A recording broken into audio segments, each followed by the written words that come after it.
Hello everyone, Mr. Happy here, and welcome to my guide to the Fractal Continuum, one of the 2 expert dungeons in Heavensward. This dungeon can be unlocked after completing the main story by accepting the quest Do It for Gilly near the airship landing in the Pillars of Ishgard. This dungeon requires a minimum item level of 145 to enter, drops item level 160 gear, and drops 80 tomestones of law. This dungeon consists of 3 bosses. If you'd like to skip to a specific boss, please use the annotations in the top left hand of the video. The first bit of trash in this dungeon is mostly made up of clockwork enemies, mannequins, and a dreadnought. None of this stuff does anything special, so just fight them at a pace that is comfortable for you. If you are in item level 145 gear, this stuff will die really slow, so take it easy if people aren't yet geared. After 2 rooms of trash, you will come to the first boss, the Phantom Ray. The Phantom Ray isn't a very mechanically heavy fight. He mostly just performs Rapid Sever on the tank, which hits really hard, so pop a cooldown or prepare some heals for it. Later in the fight, he can also do it twice in a row, so again, heals or cooldowns. He also does a room-wide AoE, as well as occasionally firing 2 alternating cone AoEs and a lot of smaller AoEs at the party. The only real mechanic the boss has is that he occasionally grants himself a permanent stacking damage buff, so the slower you kill him, the more damage all of his attacks will do. Just dodge AoEs, heal up the damage, and kill him fast so he doesn't get a lot of stacks. The second set of trash here is considerably more annoying than the first. A lot of these enemies have large casted AoEs that can be stopped by interrupting them. Ixalians use Furor, which you can stun, and Flawless Nagas have Baleful Roar, which you can stun or silence. Just interrupt these attacks and kill everything off. At some points, enemies will come out of tubes to attack you, but just pick them up and no problems should be had. In the last room before the boss, after you kill the ads in there, the Chimera and his 2 ads will come out of the tubes to attack you as well, so don't run off and leave your healer to die. Silence Ram's voice and stand close to the Chimera for Dragon's voice, like you've probably seen on every other Chimera at this point. After the Chimera, head off to the second boss, the Minotaur. The Minotaur is mostly a reskin of the Cyclops bosses previously in the game. He has no AoE markers, and you must read the names of his moves in order to know how to dodge them. 11-ton swipe is a conal AoE the tank should quickly step out of to avoid, usually just through the boss to his back.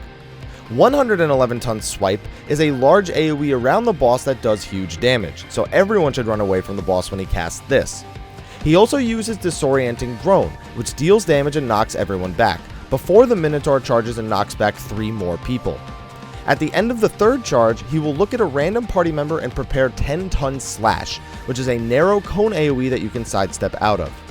The biggest mechanic is 1111-ton Swipe, which is a room-wide fatal AoE if it goes off.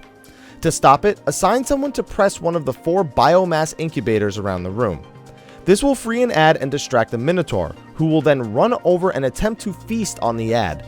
Kill the ad before he feasts on it. Repeat dodging all of his AoEs and making sure he never consumes one of the ads, and you're good to go. The final bit of trash takes place on 3 large platforms, each of which has a switch guarded by several ads that you'll need to press. The first platform you tackle is just a bunch of weak mobs to AoE. Even in I-145 gear, you can pretty much just pull everything here. The northwest platform has some more of the weak ads, but it also has a droid and a Deathclaw. You've encountered these enemies before, so just kill them off like you would normally. I prefer focusing on the droid and then the claw. After some time has passed, 2 drones will spawn and shoot line AoEs at party members. 2 reservoirs will also spawn that bind people in place if you step in the field near them for a short time. The northeast platform can also spawn the drones and reservoirs at the same time, but also has an Iron Giant and 2 weak ads.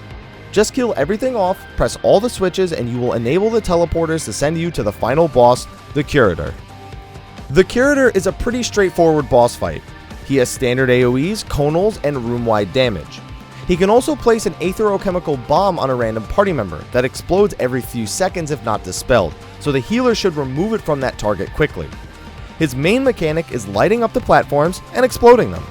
When he summons clockwork alarms, they will slowly light up each platform as they walk across the arena, reducing the amount of safe zones to dodge the boss's main attack.